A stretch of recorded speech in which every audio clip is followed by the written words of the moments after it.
Students, welcome to एमकेएच। मैं Ruby Singh gathiya और इस वीडियो में हम आपकी क्लास 9th की एसएसटी की एक बहुत ही इंटरेस्टिंग सी ब्रांच अर्थशास्त्र शुरू करने वाले हैं।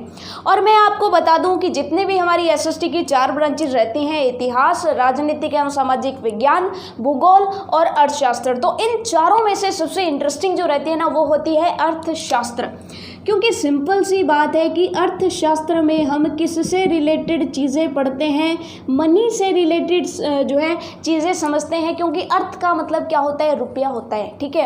यानी कि रुपया किसको नहीं पसंद होता। तो स्पेशली आपको ये ब्रांच है ना, बहुत ही मज़ेदार और बहुत ही इंटरेस्टिंग ब्रांच लगने वाली है। बाकी की जो भी ब्रांचेज उनमें से सबसे ज़्यादा मज़ेदार यही रहेगी, क्योंकि यहाँ पर ना तो हमें किसी का क्षेत्रफल याद रखना है, ना ही हमें लंबाई चौड़ाई याद रखनी है, ना हमें ये याद रखना कोयला कहाँ पर पाया जाएगा, ना ही हमें ये याद रखना कि अकबर कब हुए, हुमायूं कब हुए, और ना ही हमें ये याद रखना कि राष्ट्रपति का कार्यकाल कितना होता है, राज्यपाल का कार्यकाल कितना होता है। यहाँ पर हमें केवल और केवल चीज़ों को समझना है। अगर आपने चीज़ों को समझ लिया तो डेफिनेटली जो है आपको चीज़ें अच्छे से आ जाएंगी, ठीक है। तो चलिए फिर अर्थशास्त्र का पहले मतलब समझ लेते हैं और स्ट्रेटेजी डिस्कस कर लेते हैं कि हम इस ब्रांच को कैसे तैयार करने वाले हैं और इसका मतलब होता क्या है। क्योंकि इसका मतलब जब आप समझ लोगे ना, तो आपको आधी चीज़ पहले क्लियर हो जाएगी कि इस बुक में हम क्या पढ़ने वाले हैं, ठीक है। तो फिर अपने देखेंगे कि इसमें कौन कौन से चैप्टर्स में आएंगे, ठीक है। तो सबसे पहले मैं आपको बता दूं कि अर्थशास्त्र में हम किस चीज़ का अध्ययन करते हैं कि देश विदेश में सभी लोगों की जितने भी आर्थिक गतिविधियां होती हैं, तो आर्थिक गतिविधियों का अध्ययन किसके अंदर किया जाता है? अर्थशास्त्र के अंदर किया जाता है। ये चीज़ आपको समझ में आ गई। यानी कि सिंपल सी बात है कि आर्थिक गतिविधियों का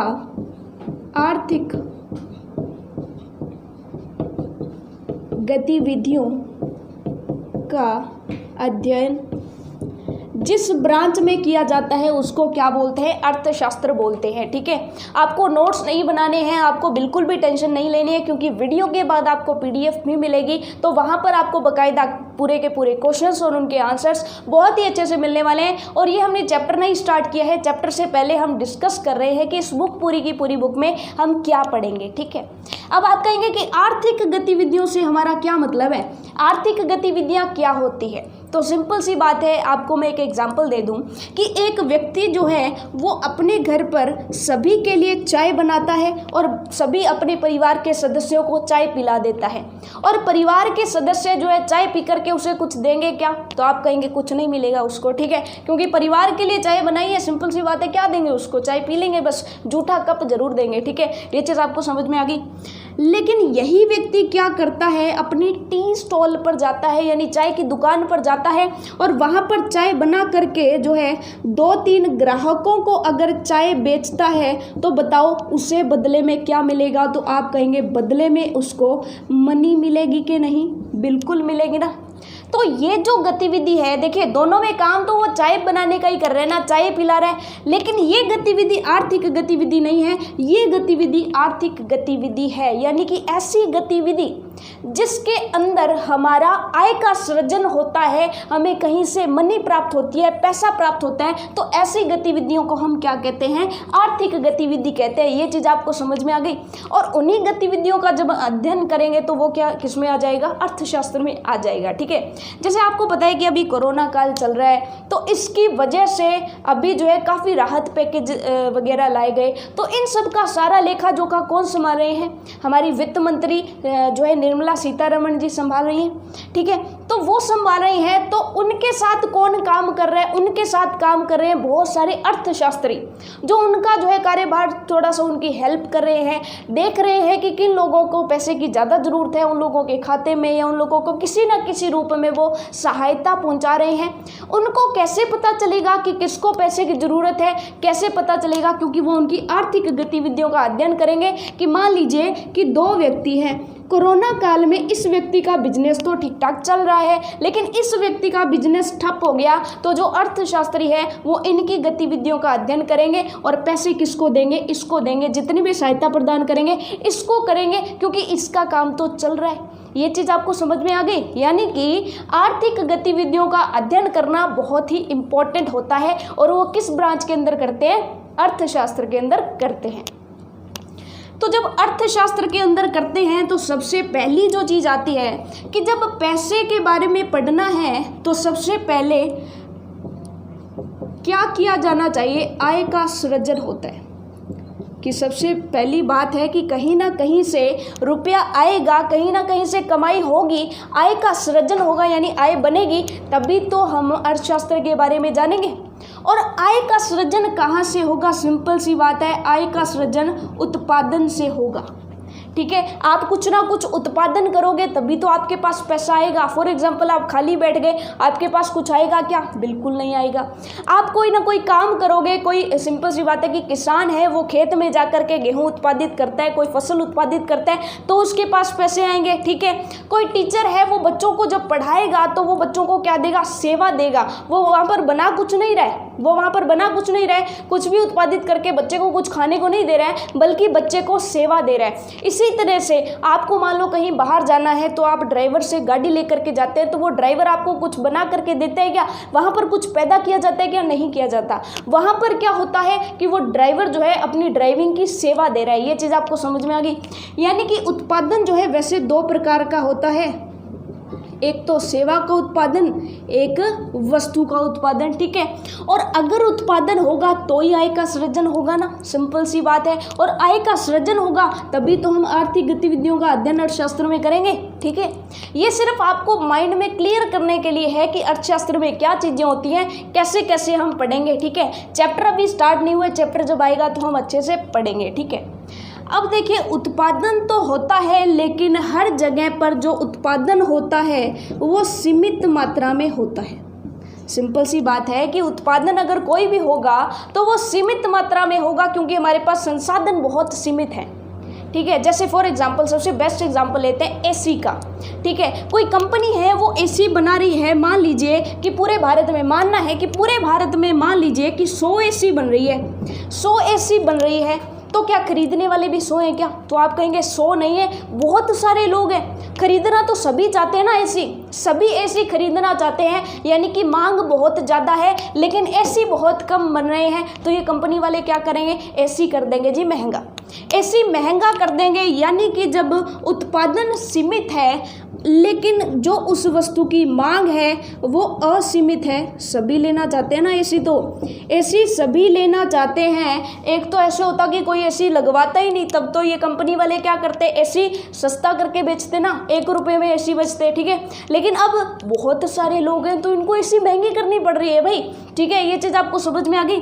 तो सीमित उत्पादन हो लेकिन मांग असीमित होगी तो क्या हो जाएगी, महंगाई हो जाएगी कि नहीं हो जाएगी। सिंपल सी बात है, आप कहेंगे महंगाई तो पक्की बात है होगी, क्योंकि सारे लेना चाहते हैं एसी। अगर एसी को लेना है तो अब क्या करना पड़ेगा, ज़्यादा कमाना पड़ेगा। ये चीज़ आपको समझ में आ गई। यानी कि देखिए एक बहुत ही सिंपल सी बात है कि जब महंगाई बढ़ेगी, कि पहले मान लीजिए कि कोई व्यक्ति था जो 6 रुपये कमा पा रहा था और 5 रुपये का सामान बिक रहा था, अब वो सामान हो गया 10 रुपये का लेकिन कमाई है 6 रुपये, तो क्या वो महंगाई की वजह से गरीब नहीं हो जाएगा क्या। सिंपल सी बात है कि गरीबी आ जाएगी। और भारत सरकार का ये कर्तव्य बनता है कि वो कम से कम सभी को खाद्य सुरक्षा प्रदान करे। खाद्य सुरक्षा का मतलब है कि वो ये सुनिश्चित करे कि सबको, चाहे वो कितने गरीब व्यक्ति है, कम से कम खाना तो मिलना चाहिए। ठीक है, तो गरीबी आ गई तो इसका मतलब भारत सरकार जो है क्या प्रदान करेगी, खाद्य सुरक्षा। तो बस यहाँ से हम चलेंगे और इस तरह से होकर के यहाँ तक आ जाएंगे हम इस पूरी बुक के अंदर। तो चलिए फिर चैप्टर वाइज कैसे डिवाइडेशन होगा। पहला जो चैप्टर है जिसका नाम है पालमपुर गांव की कहानी, पालमपुर गांव की कहानी, ये हमें बताएगा कि उत्पादन करने के लिए यानी आय का सृजन करने के लिए और उत्पादन करने के लिए कौन कौन सी चीज़ों की ज़रूरत पड़ती है, ये हमें बताएगा पालमपुर गांव की कहानी चैप्टर जो है। ठीक है, ये सब कुछ क्लियर कर देगा हमारी चीज़। ठीक है, दूसरा जो चैप्टर जो है वो हमें बताएगा कि उत्पादन के लिए सबसे ज़्यादा जरूरी होती है उद्यमशीलता। अब आप कहेंगे ये क्या है, बहुत ही हार्ड वर्ड आ रहे हैं, लेकिन टेंशन मतलब इनका मतलब बहुत ही आसान होगा। उद्यमशीलता का मतलब होता है कि मान लीजिए कि कोई 2 व्यक्ति है, ये चीज़ आपको समझ में आ गई। मान लो कि एक व्यक्ति तो है इंजीनियर और दूसरा व्यक्ति है टेक्नीशियन, यानी कि ये तो क्या है, मिस्त्री है, ये तो मान लीजिए कि मिस्त्री है और ये मान लो कि इंजीनियर है, भले ही ये दोनों काम सेम ही करें, भले ही दोनों काम सेम करें, लेकिन ज़्यादा तनख्वाह किसकी होगी? इंजीनियर की होगी, क्योंकि ये जो है इसके पास डिग्रीज है, उसके पास उद्यमशीलता है। ये चीज़ आपको समझ में आ गई, ठीक है। तो यानी कि सिंपल सी बात है कि जो दूसरा चैप्टर होगा वो हमें बताएगा कि जिसके पास उद्यमशीलता ज़्यादा होगी, जिसके पास गुणवत्ता ज़्यादा होगी, जिसके पास यानी कि तकनीकी जानकारी ज़्यादा होगी, तकनीकी ज्ञान जिसका ज़्यादा होगा वो ज़्यादा कमा पाएगा। तो इसको, ये जो चीज़ है उसको हम कहते हैं मानव संसाधन। मानव संसाधन का मतलब है कि मनुष्य भी खुद एक संसाधन है, ठीक है, और वो संसाधन उतना ही उत्तम होगा जितना कि उसके अंदर क्या होगी? कार्य कुशलता होगी। ये चीज़ आपको समझ में आ गई। तो दूसरा जो हमारा चैप्टर है उसका नाम रहेगा संसाधन के रूप में लोग। संसाधन के रूप में लोग, ठीक है। जब चैप्टर पढ़ेंगे ना तो आपको बहुत ही अच्छे से क्लियर हो जाने वाली है ये चीज़ें। तो ये दोनों चीज़ें हमें किसके बारे में बताएंगी? उत्पादन के बारे में बताएगी। उसके बाद जो तीसरा हमारा चैप्टर होगा वो होगा निर्धनता एक चुनौती, यानी गरीबी जो है, गरीबी या निर्धनता एक ही चीज़ होती है। निर्धनता एक चुनौती, ये रहेगा हमारा कौन सा चैप्टर? तीसरा चैप्टर। अब सिंपल सी बात है कि जब निर्धनता आएगी तो भारत सरकार को खाद्य सुरक्षा देनी पड़ेगी ना, तो हमारा जो चौथा चैप्टर होएगा वो क्या हो जाएगा? भारत में खाद्य सुरक्षा। भारत में खाद्य सुरक्षा, ये चीज़ आपको समझ में आ गई। तो ये 4 चैप्टर हमने समझने हैं, जिसके अंदर ये जो है थोड़ा सा मैंने आपको बता दिया कि किस तरीके से क्या क्या चीज़ें हम समझने वाले हैं, किस किस तरह से सारी चीज़ें एक दूसरे से जुड़ी हुई है। तो चलिए फिर जो हमारा फर्स्ट चैप्टर है पालमपुर गाँव की कहानी, वो फटाफट से स्टार्ट करते हैं। तो चलिए फिर पालमपुर गांव की कहानी पहले सुनते हैं और देखते हैं कि इस गांव में क्या कुछ था।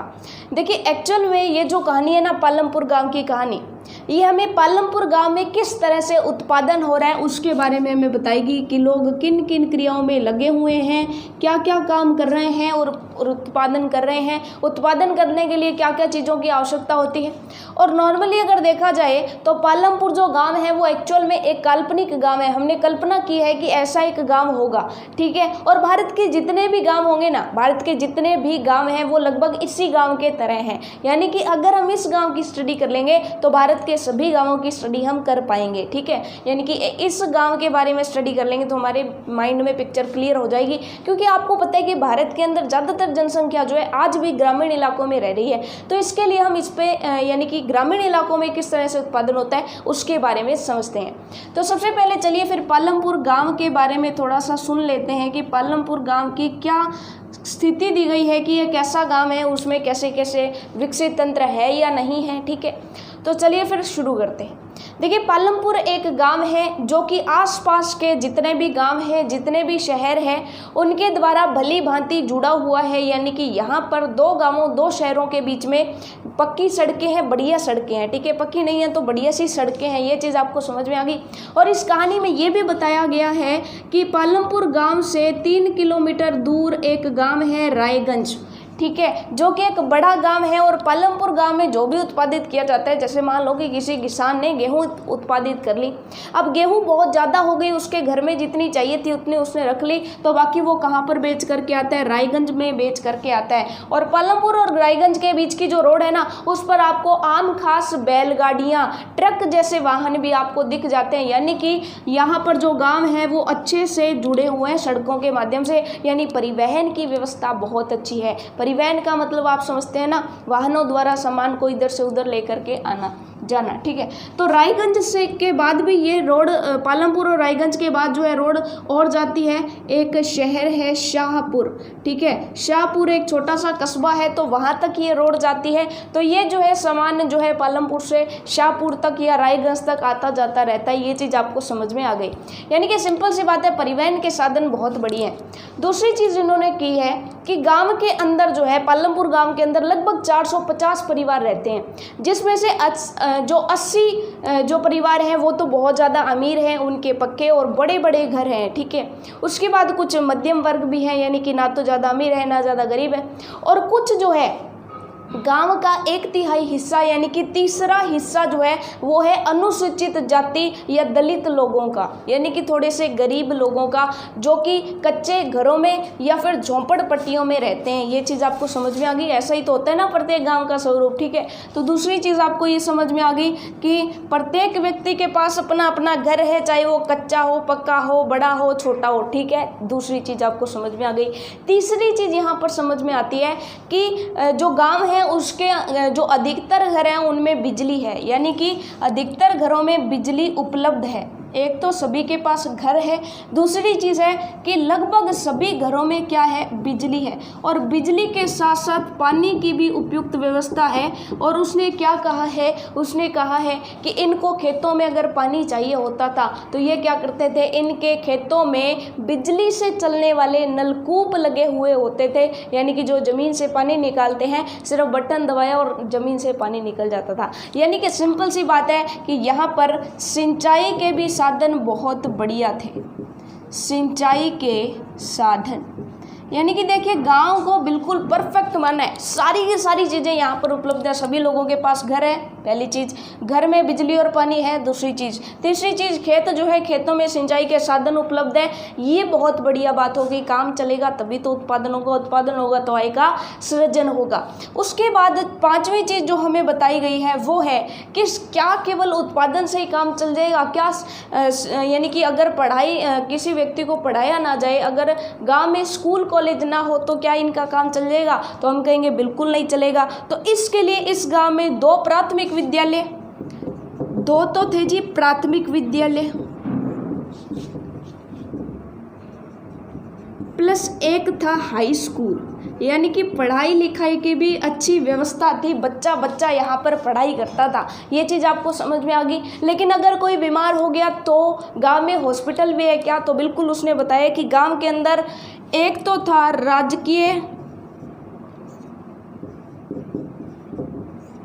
राजकीय अस्पताल था, एक तो, ठीक है, एक तो था राजकीय अस्पताल यानी कि गवर्नमेंट हॉस्पिटल था, और एक था निजी औषधालय, जिसके अंदर कौन रहते थे, वैद्य जी रहते थे। औषधालय यानी कि जहाँ से दवाइयाँ वगैरह मिला करती थी। तो ये हो गया कि वहाँ पर देखिए सिंपल सी बात है कि एक तो आय का सृजन होना चाहिए, एक होनी चाहिए शिक्षा, और एक होना चाहिए स्वास्थ्य। अगर ये चीज़ें हैं ना तो काम व्यक्ति का चल जाता है। ये चीज़ आपको समझ में आ गई। यानी कि अब यहाँ पर क्वेश्चन आता है कि पालमपुर गांव के अंदर क्या क्या क्वालिटीज़ हैं। पालमपुर गांव एक कैसा गांव है, तो आप कहेंगे कि पालमपुर में सड़कों, परिवहन के साधनों, बिजली, सिंचाई एवं विद्यालयों, बिजली, सिंचाई, विद्यालयों और स्वास्थ्य केंद्रों का पर्याप्त विकसित तंत्र है। ये चीज़ आपको समझ में आ गई, यानी कि यहाँ पर सब कुछ है। ये चीज़ आपको समझ में आ गई।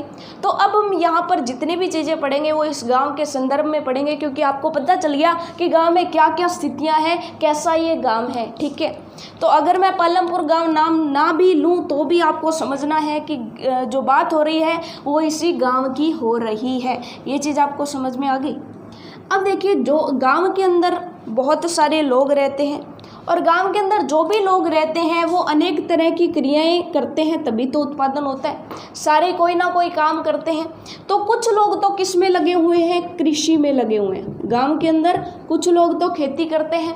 जो लोग खेती नहीं करते वो क्या करते हैं, तो कुछ लोगों ने लगाई हुई है डेयरी, यानी कि पशुपालन करते हैं और उनका दूध जो है वो बेचते हैं। कुछ लोग जो है वो है जी छोटी छोटी दुकानें खोल रखी हैं, यानी कि कुछ लोग क्या करते हैं, दुकानदारी करते हैं। और कुछ ने छोटे मोटे काम धंधे जो है चला रखे हैं, तो इन्हें हम क्या कहेंगे, इन्हें हम कहेंगे लघु विनिर्माण कार्य, यानी कि छोटे छोटे मिस्त्री हैं। किसी ने लोहे की टंकी बना करके बेच दी, किसी ने कुछ बना दिया, किसी ने कुछ बना दिया, किसी ने संदूक बना दिया लोहे का। तो इस तरह के जो है काम छोटे मोटे चलते हैं। तो ये चीज़ आपको समझ में आ गई। अब देखिए यहाँ पर ये जो भी क्रियाएं हो रही हैं उनको 2 कैटेगरी में हम बांटेंगे। 2 कैटेगरी में, एक तो हो गई कृषिगत क्रियाएं या कृषि वाली क्रियाएं। सिंपल सी बात है कि जो कृषि करेगा वो कौन सी क्रियाएं कर रहा है, कृषिगत क्रियाएं कर रहा है। और जो कृषि नहीं कर रहा है, यानी कृषि को छोड़ करके जितनी भी क्रियाएं होंगी उनको हम क्या कहेंगे, उनको हम कहेंगे गैर कृषि क्रियाएं। गैर कृषि क्रियाएं, यानी कि गांव के कुछ लोग तो कृषिगत क्रियाएं कर रहे हैं और कुछ लोग गैर कृषि क्रियाएं कर रहे हैं। ये चीज़ आपको समझ में आ गई। और इन दोनों क्रियाओं द्वारा गांव के अंदर क्या हो रहा है, उत्पादन हो रहा है। ये चीज़ आपको समझ में आ गई। लेकिन गांव के जो 75% लोग हैं वो कृषि करते हैं, केवल मात्र 25% लोग हैं जो और किसी काम में लगे हुए हैं। कोई दुकानदार बना बैठा है, कोई अपना कोई छोटा मोटा बिजनेस कर रहा है, कोई डेयरी लगा रहा है। ये चीज़ आपको समझ में आ गई, ठीक है। तो अब यहाँ पर हमारे माइंड में आता है कि बहुत कम लोग गैर कृषि क्रियाओं में लगे हैं, लेकिन एक्चुअल में यानी कि कृषि में तो कितने भी लोग यहाँ पर लगे रहे, क्योंकि सिंपल सी बात है कि ये गांव है। मान लीजिए कि ये गांव है, तो उस गांव के लिए जो ज़मीन है वो तो लिमिट की है, इतनी ही ज़मीन है उस गांव में, चाहे उसमें 75 लोग काम करें, चाहे उसमें 60 लोग काम करें, उत्पादन तो उतना ही होगा ना। तो इसका मतलब क्या है कि हमें कृषिगत क्रियाओं से ज़्यादा लोगों को किस में लगाना चाहिए, गैर कृषिगत क्रियाओं में लगाना चाहिए। और जो लोग यहाँ पर श्रमिक के रूप में काम कर रहे हैं, जो लोग यहाँ पर काम कर रहे हैं, उन लोगों को इसमें लगा करके यहाँ पे किसको लाना चाहिए, मशीनों को लाना चाहिए। तभी तो हमारा काम जो है फास्ट हो जाएगा। दूसरी चीज़, कमाई यहाँ से भी होगी और कमाई यहाँ से भी होगी, ठीक है ना। तो चलिए ये जो है हम आगे आगे धीरे धीरे पढ़ेंगे। फिलहाल तो हमारा क्वेश्चन यही था कि गांव के लोग जो है किस प्रकार की क्रियाएं करते हैं। तो दो क्रियाएं करते हैं, एक तो कृषि क्रियाएं, एक गैर कृषि क्रियाएं, ठीक है। जो कृषि नहीं करेगा उसके अलावा जो भी क्रियाएं आएगी वो गैर कृषि क्रियाओं में आएगी। गैर कृषि मतलब जिसमें कृषि नहीं होती है, ठीक है। अब देखिए दूसरी चीज़ यहाँ पर है कि लोग जो उत्पादन कर रहे हैं वो दो रूपों में उत्पादन कर रहे हैं, दो रूपों में उत्पादन कर रहे हैं। जैसे कि मान लो कि गांव के अंदर एक व्यक्ति क्या करता है, एक व्यक्ति बस ले लेता है, एक व्यक्ति बस ले लेता है, ठीक है। दो व्यक्ति, एक तो बन जाता है ड्राइवर और एक बन जाता है कंडक्टर। ये चीज़ आपको समझ में आ गई। दोनों क्या कर रहे हैं, पालमपुर, रायगंज और शाहपुर के बीच में बस चला रहे हैं ताकि सवारियों को आने जाने में कोई प्रॉब्लम ना हो। ये चीज़ आपको समझ में आ गई। और एक है इन्हीं का भाई है जो कि है किसान। ये चीज़ आपको समझ में आ गई। तो किसान तो क्या कर रहा है, अपने खेत में काम कर रहा है, कभी गेहूं उत्पादित कर रहा है, कभी चावल उत्पादित कर रहा है, कभी आलू उत्पादित कर रहा है। तो इसका मतलब ये तो क्या कर रहा है, वस्तुओं का उत्पादन कर रहा है, वस्तुओं का उत्पादन कर रहा है। इसका मतलब जब ये वस्तुओं को बेचेगा तो तभी उसे क्या मिलेगी, आय का सृजन होगा ना, तभी तो उसे आय होगी, ठीक है। लेकिन ये जो दोनों लोग हैं ये बस में बैठे बैठे कुछ उत्पादित कर रहे हैं क्या, तो आप कहेंगे कुछ उत्पादित नहीं कर रहे, कुछ भी तो नहीं बना रहे हैं ये दोनों, ये कुछ भी नहीं बना रहे हैं, तो फिर इनके पास पैसा कैसे आएगा। तो आप कहेंगे ये मान लिया कि कुछ उत्पादित नहीं कर रहे हैं लेकिन अपनी सेवा तो दे रहे हैं ना लोगों को। जो ड्राइवर है वो बस तो चला रहे हैं ना, जो कंडक्टर है वो बस को रोक करके सीटी तो मार रहे हैं ना, बार बार वो टिकट तो काट रहे हैं ना, यानी कि सेवा तो कर रहे हैं ना। सेवा करेगा तो टिकट काटेगा, टिकट काटेगा तो उसे पैसे आएंगे। यानी कि ये किसका उत्पादन कर रहा है, ये वस्तु का उत्पादन अगर नहीं भी कर रहा तो ये किसका उत्पादन कर रहा है, सेवा का उत्पादन कर रहा है, सेवा दे रहा है। सिंपल सी बात है कि टीचर है, हमने पहले भी पढ़ा था ना कि टीचर जो है वो बच्चे को पढ़ा रहा है तो टीचर फीस लेता है। इसका मतलब टीचर क्या कर रहा है, सेवा का उत्पादन कर रहा है, ठीक है। इसका मतलब यहाँ पर हम पढ़ने क्या वाले हैं कि उत्पादन जो है ना वो दो रूपों में होता है। एक तो हो गया वस्तुओं का उत्पादन, वस्तुओं का उत्पादन, और जो दूसरी चीज होती है वो होती है सेवाओं का उत्पादन। चलिए ये चीज भी हमें समझ में आ गई कि उत्पादन जो है, उत्पादन के दो रूप होते हैं। Well done. अब है कि चाहे उत्पादन वस्तुओं का हो चाहे उत्पादन सेवाओं का हो, हमें उत्पादन के लिए चार चीज़ों की ज़रूरत आवश्यक रूप से होती है कि अगर ये चार चीज़ों में से एक भी चीज़ नहीं हुई तो हम उत्पादन नहीं कर पाएंगे। तो चलिए फिर समझते हैं कि उत्पादन के लिए आवश्यक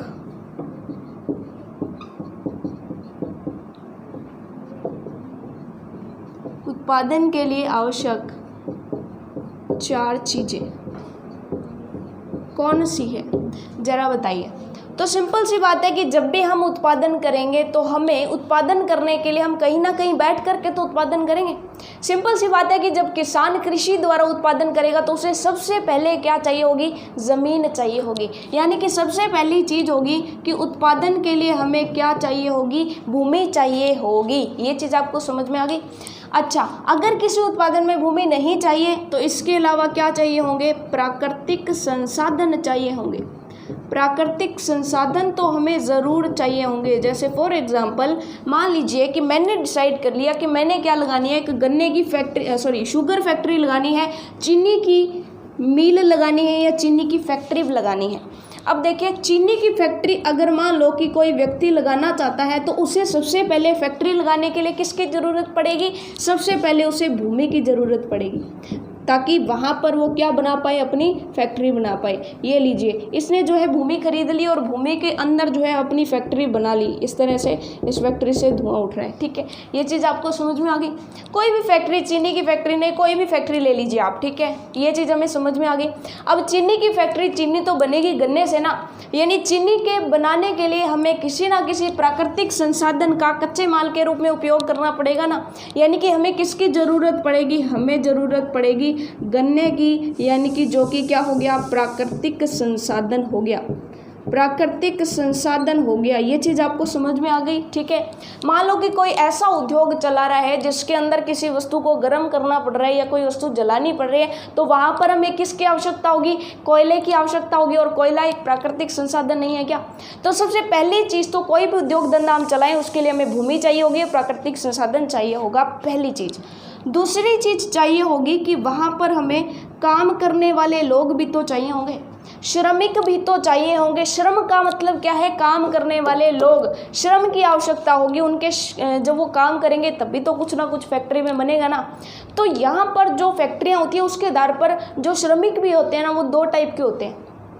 कुछ जो क्रियाएं होती है वहाँ पर बहुत ज़्यादा पढ़े लिखे इंजीनियर्स की ज़रूरत होती है, और कुछ फैक्ट्रियाँ ऐसे होती हैं कि अगर आदमी शारीरिक श्रम करता है, अगर वो पढ़ा लिखा नहीं भी है तो भी उसका काम चल जाएगा। जैसे कृषि है, कृषि के अंदर बीज डालने हैं, फसल काटनी है, तो वहाँ पर शारीरिक श्रम की ज़रूरत है। आदमी का हाथ चलना चाहिए, उसका दिमाग चले ना चले। ये चीज़ आपको समझ में आ गई। लेकिन कोई और फैक्ट्री है, जैसे मान लीजिए कि कोई कंप्यूटर निर्माण वाली फैक्ट्री है, या फिर हम मान लेते हैं कोई गाड़ी निर्माण वाली फैक्ट्री है, तो वहाँ पर तो दिमाग यूज़ करना पड़ेगा, यानी कि पढ़े लिखे कर्मियों की ज़रूरत होती है। तो सिंपल सी बात है कि कुछ क्रियाओं में तो कैसे लोगों की ज़रूरत होती है?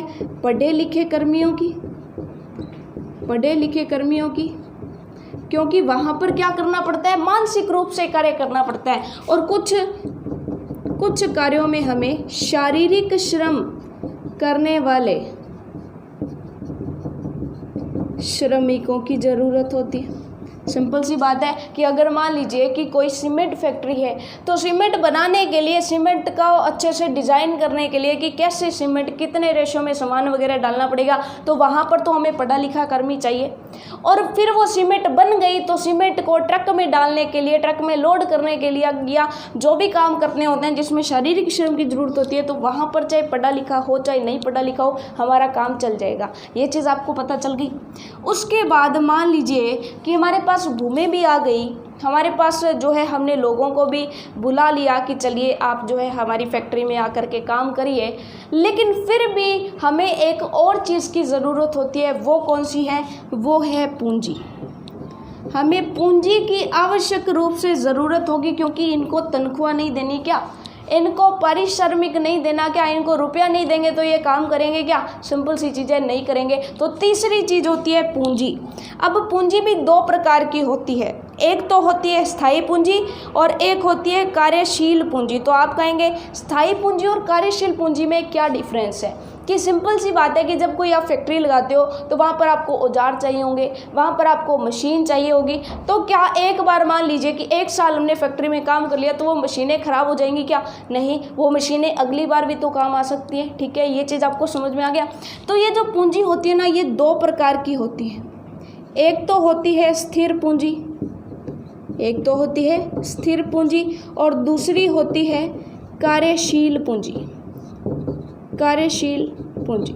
कि एक मान लीजिए कि हमने पैसा लगा करके हमने मान लीजिए कि औजार खरीद लिए, हमने मान लीजिए कि मशीनें खरीद ली, मान लीजिए हमने जो है भवन खरीद लिए, भवन का मतलब है जगह खरीद ली जहाँ पर हम जो है अपने काम को, अपने सामान को रखेंगे। ये चीज़ आपको समझ में आ गई। तो ये जो है वो स्थिर पूंजी रहेगी, यानी कि औजार खरीद लिया, मशीन खरीद लिया, तो मशीन ख़त्म नहीं होगी, मशीन को अगले साल भी यूज़ कर पाएंगे, अगली बार भी जब हम उत्पादन करेंगे तब इसको यूज़ कर पाएंगे। तो वो हो गई हमारी स्थिर पूंजी कि यानी कि वो हमारी स्थिर पूंजी हो गई। ठीक है, अब उसके बाद नेक्स्ट हम देखते हैं कि अगर स्थिर पूंजी होगी तो फिर कार्यशील पूंजी कौन सी होगी। तो सिंपल सी बात है कि तो जो कच्चा माल और नकद पैसे होते हैं, जो नकदी होती है, वो क्या होती है, हमारी कार्यशील पूंजी होती है। जैसे आपने गन्ना खरीदा, चीनी बना दी तो गन्ना खत्म, ठीक है, तो वो क्या हो गई, हमारी कार्यशील पूंजी हो गई। ठीक है, जैसे मान लीजिए कि इनको तनख्वाह सॉरी माफ़ कीजिएगा, इनको तनख्वाह दे दी, रुपया दे दिया इनको, तो रुपया खत्म हो गया ना, बस काम खत्म, अगले महीने इनको वापस से रुपया देना पड़ेगा। लेकिन स्थिर पूंजी में ऐसा नहीं है, एक बार औजार खरीद लिए तो वो औजार दोबारा नहीं खरीदना पड़ेगा, औजार तो पड़ा है उसी से काम ले लेंगे ना, मशीनें तो पड़ी हैं उसी से काम ले लेंगे। तो स्थिर पूंजी और कार्यशील पूंजी में आपको मतलब समझ में आ गया। ठीक है,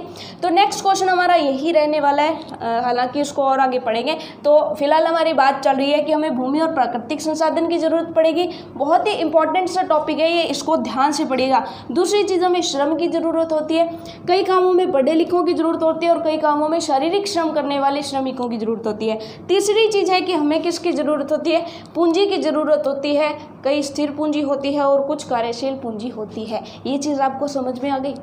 अब मान लीजिए कि आपने सोच लिया कि मैं चीनी की फैक्ट्री लगाऊं, आपने भूमि भी खरीद ली, आपने गन्ना भी खरीद लिया, यानी कि पूंजी भी है आपके पास, आप रुपया भी लेकर के बैठ गए, आपने श्रमिकों को भी बुला लिया। ठीक है, तो क्या आप यानी कि चीनी बनाने का काम है वो शुरू कर पाओगे? तो आप कहेंगे बिल्कुल नहीं। इसके लिए आपके खुद के अंदर टेक्निक होनी चाहिए कि आप किस तरह से इस सारे काम को संभालोगे। जब तक आपके अंदर टेक्निक नहीं है, जब तक आपको काम करने का तरीका नहीं पड़ता है, जब तक आप अपनी बुद्धि यूज नहीं करोगे, तब तक आप लाभ नहीं कमा पाओगे, यानी कि उत्पादन से आय का सृजन नहीं कर पाओगे। इसका मतलब है कि आपको कोई भी काम करने के लिए उस काम को करने का तरीका पता होना चाहिए। जैसे इसको एक और एग्जाम्पल से समझते हैं, वहाँ पर आपको अच्छे से समझ आएगा। जैसे कि मान लीजिए कि एक व्यक्ति है, वो किसका काम शुरू कर देता है, वो परिवहन का काम शुरू कर देता है। वो सोचता है कि मैं ट्रक ले लेता हूँ और इधर से उधर जो है वो मैं यानी कि माल जो है वो ढोया करूँगा। ये चीज़ आपको समझ में आ गई। अब ये क्या करता है, ये सोचता है कि मैं तो है एक क्या ले लेता हूँ, ट्रक। मान लीजिए कि उसने जो है इस तरह से एक ट्रक ले लिया है। ठीक है, अब ट्रक ले लिया तो मान लीजिए कि सबसे पहले उसके पास भूमि या प्राकृतिक संसाधन हो गए ना। सिंपल सी बात है, प्राकृतिक संसाधन, उसको पेट्रोल वगैरह मिल जाएगा ना, मिल जाएगा, बिल्कुल ठीक है। उसके बाद दूसरा है कि उसको श्रम की आवश्यकता है। मान लीजिए कि एक कंडक्टर भी उसने रख लिया, एक ही श्रमिक की ज़रूरत है तो कंडक्टर रख लिया, काम चल जाएगा, यानी कि श्रम उसको मिल गया। प्राकृतिक संसाधन उसके पास है, श्रम उसके पास है। तीसरी चीज़ है कि उसको चलाने के लिए पेट्रोल डीजल वगैरह उसमें डालने के लिए क्या चाहिए होगी, पैसे की ज़रूरत होगी ना। इस ट्रक की सर्विसिंग वगैरह सर्विस कराने के लिए क्या ज़रूरत होगी, पूंजी की ज़रूरत होगी ना। और स्थिर पूंजी के रूप में उसने ट्रक खरीद लिया, ट्रकों के टायर खरीद लिए ताकि ख़राब ना हो जाए। ठीक है, ये चीज़ आपको समझ में आ गई। कार्यशील पूंजी के रूप में वो इसको तनख्वाह भी देगा, सब कुछ देगा, तो क्या इतने से काम चल जाएगा? बिल्कुल काम नहीं चलेगा। या फिर एक और लॉजिक है कि अगर वो इस ट्रक को चलाना चाहता है तो उसे खुद को भी क्या सीखनी पड़ेगी, ड्राइविंग सीखनी पड़ेगी कि नहीं। अगर उसको ड्राइविंग नहीं आती, उसके पास सारा कुछ है, तो क्या वो ट्रक चला पाएगा? आप कहेंगे बिल्कुल नहीं। यानी कि इन तीन चीज़ों के बाद भी एक चीज़ होती है जिसको बोलते हैं उद्यमशीलता। क्या बोलते हैं? उद्यमशीलता। यानी कि खुद को भी उसको वो काम आना चाहिए, खुद की भी बुद्धि वहाँ पर काम करनी चाहिए, उसको भी ज्ञान होना चाहिए उस कार्य का जो वो कर रहा है। ठीक है, और इसी को हम कहते हैं उद्यमशीलता या मानव पूंजी। उद्यमशीलता या मानव पूंजी। ठीक है, ये जो हमारा चौथी जो चीज़ है जो हमें आवश्यक रूप से चाहिए होती है, उसके बारे में हम हमारे सेकंड चैप्टर में पढ़ेंगे। तो इसको एक बार छोड़ दीजिए। ठीक है, इसको एक बार छोड़ दीजिए। हम तो केवल किसके बारे में पढ़ेंगे? हम तो इन तीन चीज़ों के बारे में पढ़ेंगे। ये तीन चीज़ें उत्पादन के लिए आवश्यक रूप से चाहिए। चौथी चीज़ जो होती है वो अगर हो तो ये उत्पादन और अच्छा हो जाएगा। ये उत्पादन और अच्छा हो जाएगा और अधिक लाभ मिलेगा, तो उसके बारे में हम बाद में पढ़ेंगे, ठीक है। तो फिलहाल 3 चीज़ें कौन कौन सी, भूमि, श्रम और पूंजी, और इन तीनों को क्या कहते हैं, उत्पादन का कारक भी कहते हैं। क्या बोलते हैं, उत्पादन के कारक, क्योंकि उत्पादन जो है इन तीनों की वजह से ही हो सकता है। अब नेक्स्ट जो हमारा क्वेश्चन आता है वो ये होता है कि अगर हम चले आए हमारे पालमपुर गांव के अंदर, तो पालमपुर गांव के अंदर ज़्यादातर लोग किसका काम कर रहे हैं, कृषि का काम कर रहे हैं। तो हम किसके बारे में मुख्य रूप से पढ़ेंगे, कृषि के बारे में पढ़ेंगे। तो चलिए फिर कृषि के बारे में पढ़ते हैं। अब देखिए पालमपुर गांव के जो लोग हैं उनके पास जितने खेत हैं वो फिक्स हैं। पालमपुर गांव के लोगों के पास जितना भी खेत है, जितनी भी भूमि है वो फिक्स है, उससे ज़्यादा भूमि नहीं हो सकती है, ठीक है। इसका मतलब इनको अगर अपनी कमाई बढ़ानी है तो इनको क्या करना पड़ेगा कि जो ज़मीन है उसके अंदर इनको उत्पादन बढ़ाना पड़ेगा। ज़मीन तो बढ़ा नहीं सकते, तो इसका मतलब इसके अंदर इनको उत्पादन बढ़ाना पड़ेगा। जैसे फॉर एग्जांपल मान लीजिए कि यहाँ पर इतनी सी जो ज़मीन है वो एक किसान के पास है, और इस एक किसान ने मान लो कि पिछले साल 1 लाख रुपए की फसल उत्पादित की थी। अब वो चाहता है कि इसी खेत में मुझे अगले साल ज़्यादा मुनाफा होना चाहिए, तो उसे क्या करना पड़ेगा, इस खेत में ऐसी फसल उगानी पड़ेगी जहाँ से उसको मुनाफा ज़्यादा हो। वो खेत को तो नहीं बढ़ा सकता क्योंकि भूमि तो फिक्स है उसकी। इसका मतलब यहाँ पर क्या कहता है, वो कहता है कि हमें सिंपल सी बात है कि भूमि को बढ़ाया नहीं जा सकता, इसलिए इसी भूमि पर हमें ज़्यादा उत्पादन करने के लिए क्या करना पड़ेगा, ऐसी अच्छी प्रणालियाँ अपनानी पड़ेगी कि पहले जो बीज हम यूज़ कर रहे हैं उन बीजों की जगह हमें कौन से बीज यूज़ करने पड़ेंगे, उत्तम किस्म के बीज यूज़ करने पड़ेंगे। कि जो पहले हम बीज यूज़ कर रहे थे इनकी बजाय हमें कौन से बीज यूज़ करने पड़ेंगे, उत्तम किस्म के बीज, जो कि हमें क्या देंगे, अधिक पैदावार देंगे। जो कि हमें क्या देंगे, अधिक पैदावार देंगे। ये चीज़ आपको समझ में आ गई। अब ये जो बीज है ये अधिक पैदावार देंगे, इसी के साथ साथ इनके लिए और भी तो बहुत चीज़ों की आवश्यकता होगी। वो क्या होगी कि हमें इसमें क्या करना पड़ेगा, आधुनिक कृषि विधियों की आवश्यकता होगी। आधुनिक कृषि विधियों की, यानी कि पहले क्या हुआ करता था कि मान लीजिए कि पहले एक किसान है तो वो क्या करता था कि अपने खेत में हल चलाने के लिए 2 बैल रखा करता था। चलिए बैल हमें अच्छे से नहीं बने, चलिए सिंपल सी बात है समझ लीजिए कि बैलगाड़ी रखा करता था। जब वो हल से जोता करता था तो उसके लगभग मान लीजिए कि परिवार में 4 लोग हुआ करते थे, तो चारों लोग जो है 10-10 दिन तक काम करके फिर उसकी जुताई, बुआई और कटाई किया करते थे। और पूरे साल जो है वो बैलों को पाला करते थे, बैलों को चारा दिया करते थे, पूरे साल बैलों को चारा देना पड़ता था। और चारा जो है उसके भी पैसे लगेंगे ना, सिंपल सी बात है कि जब खल वगैरह दोगे तो उसको पैसे लगेंगे, ठीक है। और काम भी ज़्यादा समय तक हमें करना पड़ रहा है। इसके बजाय उन्होंने अब की बार क्या डिसाइड किया, उन्होंने डिसाइड किया कि अब की बार हमें क्या ले लेंगे, ट्रैक्टर ले लेंगे। अब ट्रैक्टर ले लेंगे तो ट्रैक्टर से एक ही जना काम करेगा और स्पीड में काम कर देगा ना, 4 गुना स्पीड हो जाएगी ना। पहली चीज़ जल्दी काम होने लग गया। दूसरी चीज़ कि बैलों को आप पूरे साल चारा खिला रहे थे, लेकिन ट्रैक्टर को तो तभी ऑयल डलाना पड़ेगा ना जब उसको चलाओगे। जब ट्रैक्टर घर में खड़ा है तब तो वो कुछ नहीं मांगेगा ना, तब वो कुछ नहीं कहेगा कि मुझे खाने को दो, लेकिन बैल को तो हर शाम को खाने को देना पड़ेगा, पानी भी देना पड़ेगा। लेकिन ट्रैक्टर को जब चलाओगे तभी उसमें ऑयल डालना पड़ेगा ना।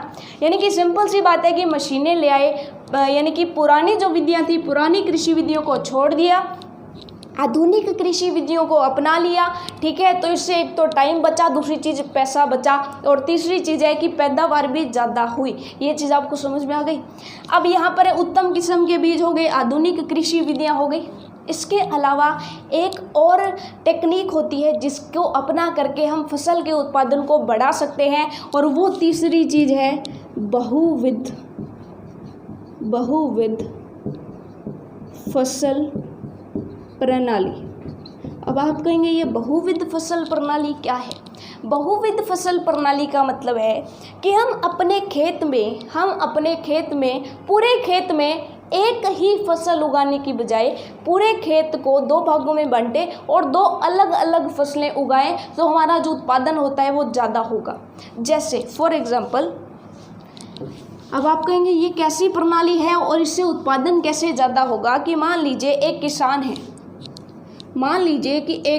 है, उसका ये खेत है, ठीक है। इसी खेत को हमने बड़ा कर लिया, मान लीजिए कि ये बड़ा सारा उसका खेत है और ये किसान जो है वो क्या करता है कि पालमपुर गांव का एक किसान है, तो ये क्या करता है कि किसान जो है बरसात के मौसम में तो क्या उगाता है, ज्वार और बाजरा।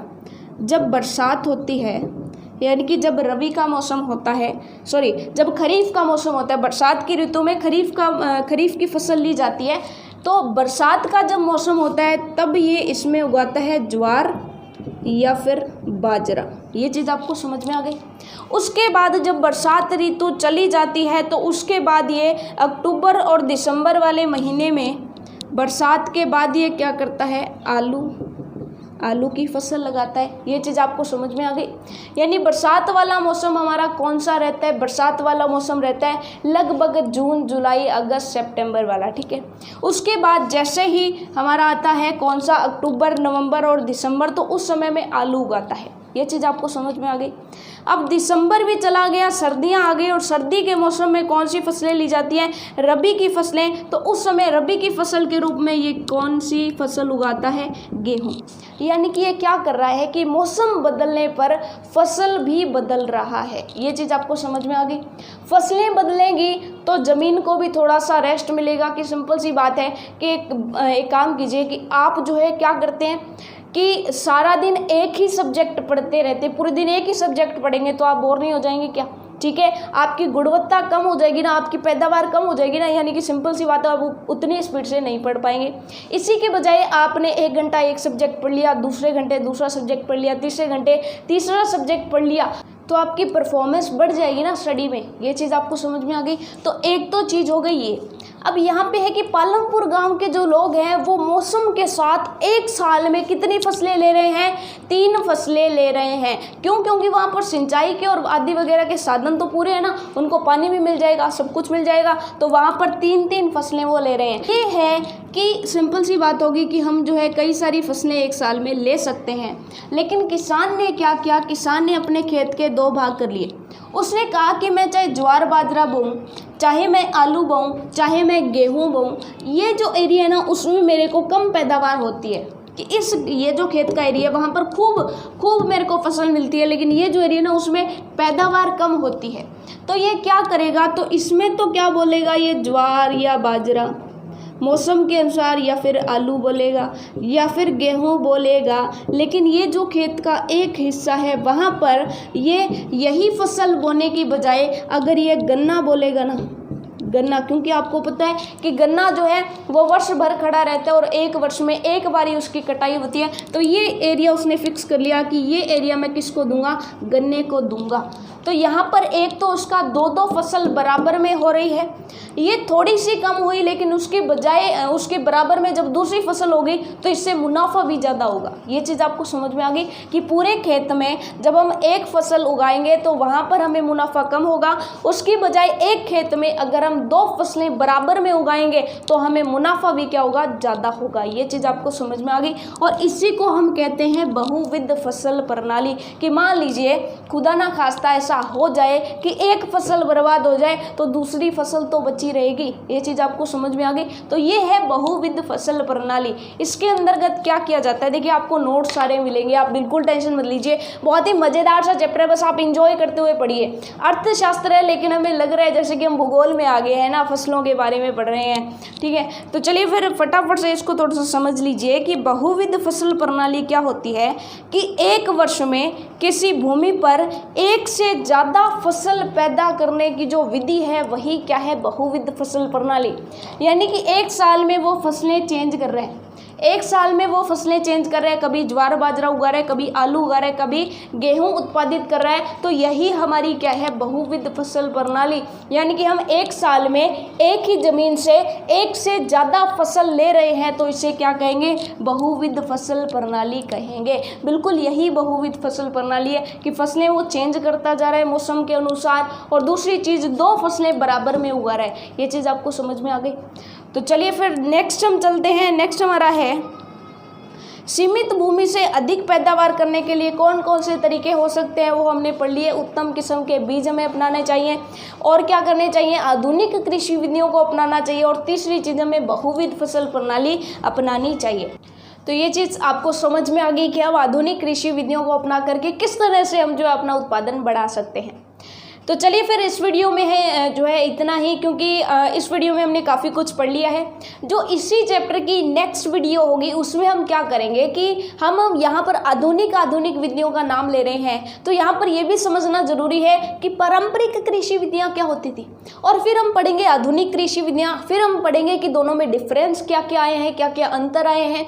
फिर हम पढ़ेंगे कि आधुनिक कृषि विधियों में 1960 के दशक में आपको पता है हरित क्रांति नाम की चीज़ आई थी। तो ये हरित क्रांति क्या थी, हरित क्रांति में क्या क्या बदलाव लाए गए, और क्या हरित क्रांति के आने से किसानों की ज़िंदगी में कोई बदलाव आया क्या। ठीक है, तो ये सारा कुछ जो है वो हम नेक्स्ट जो है हमारी वीडियो में पढ़ेंगे। इस वीडियो में बस इतना ही। अगर आपको वीडियो पसंद आई है तो लाइक कर दीजिएगा, ठीक है, और इसी के साथ मिलते हैं नेक्स्ट वीडियो में। तब तक के लिए all the best for your self studies.